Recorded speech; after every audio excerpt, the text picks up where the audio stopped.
नमस्ते आप सभी को। मैं रीना ढिल्लों एक बार फिर से अपने यूट्यूब चैनल हिंदी विषय श्रृंखला में आपका स्वागत करती हूँ। आज हम पढ़ने वाले हैं अनुसंधान की विशेषताएं।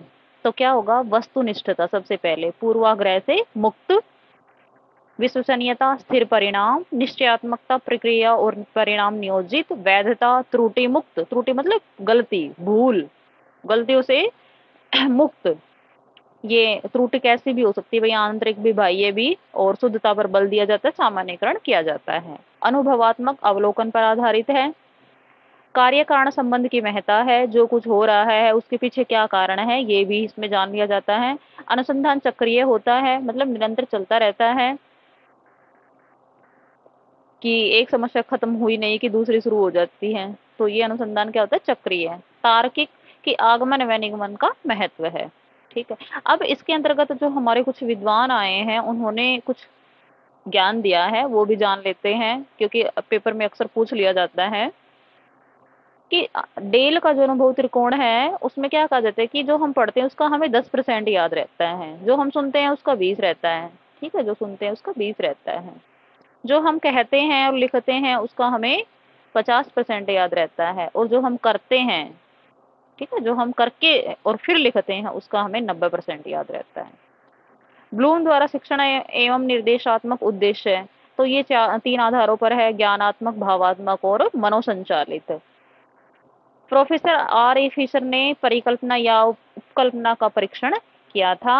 मेहराबिया जो एक विद्वान है, उनके अनुसार जो हमारे शब्द होते हैं, ठीक है, कोई भी बात जब हम कहते हैं तो सामने वाले पर उसका जो प्रभाव पड़ता है, शब्दों का 7% प्रभाव पड़ता है, लहजे का 38% और शरीर की भाषा का 55%।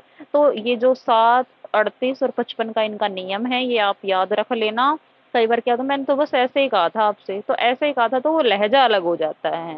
तो लहजे का 38% और शरीर की भाषा का 55% रोल होता है किसी भी बात में। कोल और चन मॉडल, कोल और चन मॉडल की जो सेंडर होता है, पहले इन्होंने एसआर का दिया था, सेंडर और रिसीवर, उसके बाद में इन्होंने मीडियम और चैनल, ठीक है, कि किस माध्यम से, किस चैनल के द्वारा हम अपना जो संदेश है वो रिसीवर को भेज रहे हैं।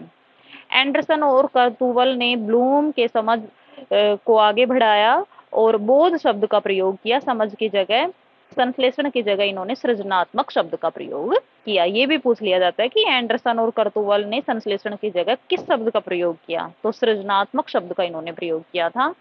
अब आता है ज्ञान के 4 आयाम माने हैं एंडरसन व कर्तुवल ने, कि एक तो होता है तथ्यात्मक ज्ञान, फिर दूसरा होता है वैचारिक, तीसरा होता है प्रक्रियात्मक और चौथा होता है मेटकोग्निटिव, ज्ञान का ज्ञान।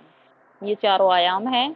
गैगने की पुस्तक द कंडीशन ऑफ लर्निंग में सीखने के 8 प्रकारों का उल्लेख है, कि सबसे पहले तो समस्या और लास्ट में हमें अपने जो हमने क्या सीखा है, सबसे नीचे वो सांकेतिक सीखना हमें लिखना होता है।